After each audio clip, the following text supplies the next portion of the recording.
Assalamualaikum warahmatullahi wabarakatuh. Selamat pagi anak-anak kelas 4 yang Bu Lala cintai dan Bu Lala banggakan. Hari ini bareng lagi dengan Bu Lala kita akan belajar tema 5 subtema 2 tentang cermin di mata pelajaran ilmu pengetahuan alam. Nah, di sini atau kemarin kalian itu sudah belajar tentang cahaya. Kemudian kalian sudah belajar tentang bagaimana bisa terjadinya pelangi dan mengapa pelangi itu berwarna-warni. Nah, hari ini kita akan belajar tentang cermin. Oke, jadi nanti kita akan belajar tentang cermin, kemudian apa itu cermin, sifat-sifat cermin itu seperti apa saja, kemudian jenis-jenis cermin itu apa saja. Nah, nanti kita akan belajar pada pagi hari ini. Nah, untuk mengingat kembali bahwa pelangi itu adalah penguraian cahaya. Ingat ya, pelangi itu adalah penguraian cahaya. Oke, sebelum pada materi pada pagi hari ini, Bu Lala yakin kalian itu belum berdoa. Nah, untuk itu mari kita berdoa terlebih dahulu agar pembelajaran pada pagi hari ini bisa berjalan dengan lancar. Berdoa menurut agama dan kepercayaan masing-masing, berdoa dimulai.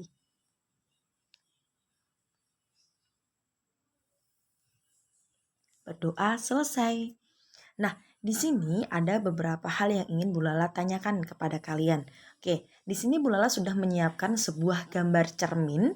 Nah, anak-anak pernahkah melihat cermin seperti ini? Cermin itu ada yang berbentuk kotak, ada yang berbentuk lingkaran atau bundar, kemudian ada cermin saku. Biasanya cermin saku ini itu adalah cermin yang biasa dibawa oleh para wanita untuk make up, untuk melihat masih adakah masih atau tidak adakah make up yang ada di wajahnya. Itu biasanya itu disebut dengan cermin saku. Nah, di sini ada beberapa pertanyaan yang ingin Bu Lala tanyakan kepada kalian. Yang pertama adalah, pernahkah kalian melihat cermin? Bu Lala yakin kalian 100% sudah pernah melihat cermin. Entah itu di rumah, entah itu di tempat makan, kemudian di sekolah, atau di manapun itu berada kalian ya. Kemudian, apa yang kalian lihat saat melihat cermin?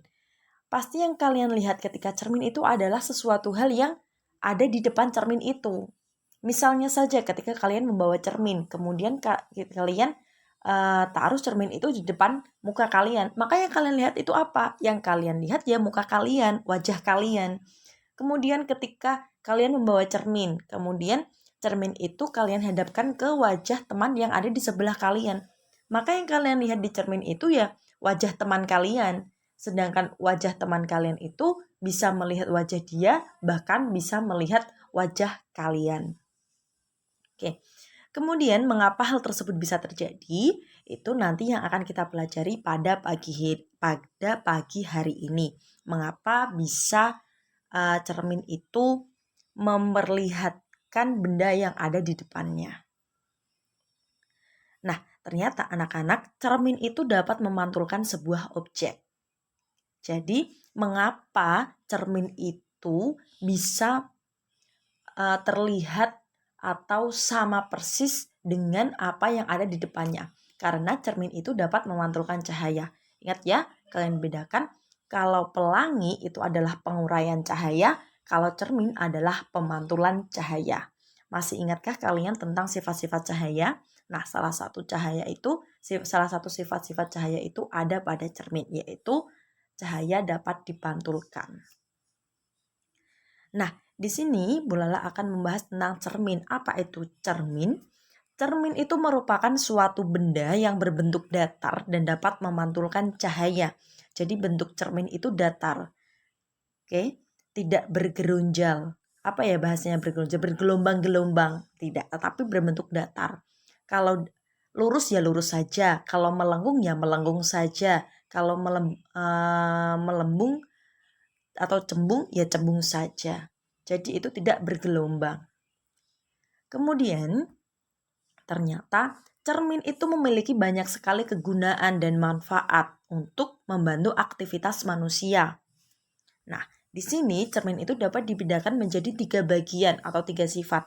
Yang pertama itu adalah cermin datar, kemudian cermin cembung, dan cermin cekung. Ingat, datar, cembung, dan cekung. Nah, untuk maka untuk itu di sini Bu Lala akan menjelaskan lebih lanjut apa itu cermin datar, kemudian sifat-sifatnya biasanya digunakan untuk apa, kemudian cermin cekung itu apa, cermin cembung itu apa. Yang pertama adalah cermin datar. Apa itu cermin datar? Cermin datar merupakan cermin yang memiliki bentuk yang rata. Jadi rata, dari atas sampai bawah itu rata. Dari kanan sampai kiri itu dia rata. Nah, biasanya cermin datar itu digunakan untuk bercermin. Biasanya digunakan untuk bercermin kita. Pada cermin datar terdapat 3 sifat bayangannya. Yang pertama maya, kemudian tegak, dan sama besar. Kalau di dalam di depan cermin itu orangnya besar, maka yang ada di cermin juga orangnya besar. Tidak mungkin berubah menjadi kecil. Kalau berubah menjadi kecil, Bu, itu berarti dia itu bukan cermin biasa, tapi cermin ajaib. Nah, di sini Bu Lala berikan salah satu contoh, yaitu cermin datar. Dia berbentuk bulat. Yang kedua adalah cermin cembung. Cermin cembung merupakan cermin yang memiliki bentuk melengkung ke arah luar. Jadi dia itu melengkung ke arah luar, melengkungnya ke arah luar. Itu namanya cembung. Oke. Dia melengkung ke arah luar. Contohnya seperti apa? Kalian pernah lihat telur kan? Nah, telur itu kan dia itu melambungnya keluar, bukan ke dalam. Terus, pernahkah kalian melihat orang yang sedang hamil? Dia perutnya itu keluar. Nah, itu salah satu juga bahwa itu cembung, bentuknya seperti itu. Jadi dia itu keluar. Nah, biasanya cermin cembung itu digunakan untuk spion kendaraan. Baik itu spion bermotor, kemudian bermobil, atau lain sebagainya. Di sini sama-sama memiliki 3 sifat bayangan. Yang pertama maya, tegak, dan diperkecil. Bedanya adalah diperkecil atau sama besar. Kalau dicembung dia itu diperkecil, tapi kalau datar dia itu sama besarnya. Nah, salah satu contoh di sini itu Bu Lala berikan sebuah kaca yang biasanya itu ada di pertigaan jalan. Nah, hal tersebut itu untuk membantu orang yang berkendara mengetahui bahwa di samping kanan atau di samping kirinya itu ada motor atau tidak. Jadi biar bisa hati-hati ketika belok ke arah kanan atau belok ke arah kiri. Yang ketiga adalah cermin cekung. Apa itu cermin cekung? Cermin cekung merupakan cermin yang memiliki bentuk melengkung ke dalam. Jadi dia itu kebalikannya cermin cembung. Kalau cembung itu keluar, kalau cekung dia itu ke dalam. Nah, biasanya kalian itu bingung. Embung sama kung. Kalian itu bingung. Kalian ambil saja yang B. Cembung, ada B. Dia itu perutnya ke depan. Jadi dia itu keluar. Oke. Nah, cekung berarti dia kebalikannya cembung. Biasanya cermin cekung itu digunakan untuk lampu senter. Selain lampu senter juga digunakan untuk lampu kendaraan, baik bermotor ataupun bermobil. Nah, di sini sifat bayangannya itu kalian itu harus fokus. Sifat bayangannya itu yang pertama adalah maya tegak diperbesar. Nah, sifat ini itu jika bendanya itu dekat dengan cermin. Ketika dekat dengan cermin, maka dia itu berbentuk maya tegak diperbesar. Tetapi ketika bendanya itu jauh dari cermin, maka sifatnya itu nyata, terbalik, dan diperkecil. Beda ya. Yang pertama maya, berarti kebalikannya, dia nyata. Kalau tegak, berarti kebalikannya, dia terbalik. Kalau diperbesar, berarti kebalikannya dia itu diperkecil. Oke, bedakan. Nah, kalian itu harus fokus pada sifat bayangan di cermin cekung. Kalau dia dekat atau dia jauh dari cerminnya. Nah, di sini Bu Lala berikan contoh sebuah lampu senter. Nah, setelah anak-anak memahami beberapa sifat cermin, beberapa sifat cermin cembung, cermin cekung, datar, kemudian apa pengertiannya dan lain sebagainya, bahkan dengan contohnya, di sini Bu Lala juga akan menjelaskan sebuah loop. Apa itu loop? Loop itu adalah kaca pembesar. Nah, di sini Bu Lala sudah menyiapkan sebuah gambarnya. Loop itu adalah kaca pembesar. Dulu ketika ada orang berjualan keliling mainan, itu ada loop atau kaca seperti itu yang dia itu bukan dari kaca. Lingkarannya itu loh, itu bukan dari kaca, tapi dari plastik. Itu juga bisa untuk memperbesar. Nah, dulu itu kalau tidak salah harganya sekitar 1.000 atau 2.000. Mungkin kalau kalian ingin tahu yang versi murahnya, kalian bisa mencarinya di penjual mainan.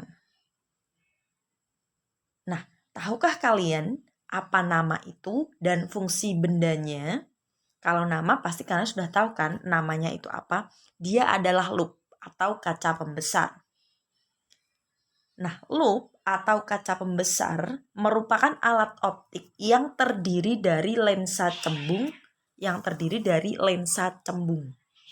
Oke, jadi dia adalah alat optik yang terdiri dari lensa cembung. Nah, alat tersebut berfungsi untuk melihat benda kecil sehingga tampak lebih besar dan jelas. Jadi ketika ada sebuah tulisan kok kita lihat dengan mata kita terlalu kecil dan akhirnya kita tidak bisa membaca, maka loop atau kaca pembesar ini adalah sebuah alat optik untuk membantu kita biar bisa membaca tulisan yang kecil. Nah, dalam kehidupan sehari-hari, loop ini sering digunakan oleh tukang servis jam tangan dan barang elektronik. Penggunaan loop bermula karena adanya fakta bahwa objek yang ukurannya sama akan terlihat berbeda oleh mata ketika jaraknya ke mata itu berbeda.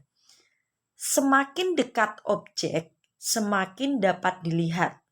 Namun sebaliknya, semakin jauh, maka semakin kecil objek tersebut dapat dilihat. Nah, dengan adanya loop ini atau kaca pembesar ini, maka objek yang kecil yang jauh dari mata itu bisa diperbesar dan dapat dilihat dengan jelas. Oke, paham? Jadi dari tulisan yang kecil kemudian kalian lihat dengan kaca pembesar, maka tulisan itu dapat kalian lihat dengan jelas.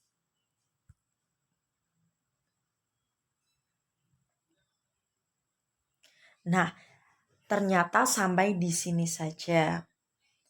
Di sini Bu Lala ingin menambahkan sedikit saja. Nah, tadi kalian kan sudah belajar tentang loop ya. Kemudian di sini Bu Lala beri sedikit informasi bahwa pada dasarnya loop itu terbuat dari lensa cembung yang terpasang pada tangkai kecil.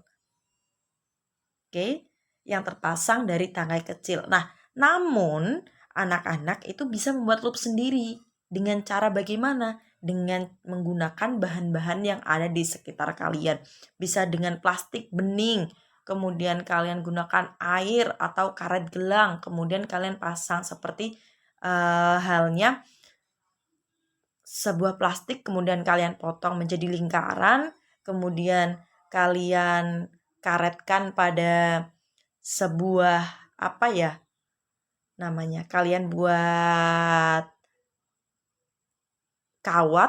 kalian buat kawat, kemudian kalian buat lingkaran, kemudian bisa ditempelkan plastiknya dan biar merekat kalian bisa gunakan karet gelang. Nah, seperti itu. Paham ya? Nah, ternyata sampai di sini pembelajaran pada pagi hari ini. Kita lanjut pada minggu depannya untuk membahas beberapa sifat-sifat cahaya yang lainnya. Terima kasih karena sudah mau mendengarkan. Apabila masih kurang jelas, kalian bisa bertanya dengan Bu Lala atau dengan guru kelas masing-masing.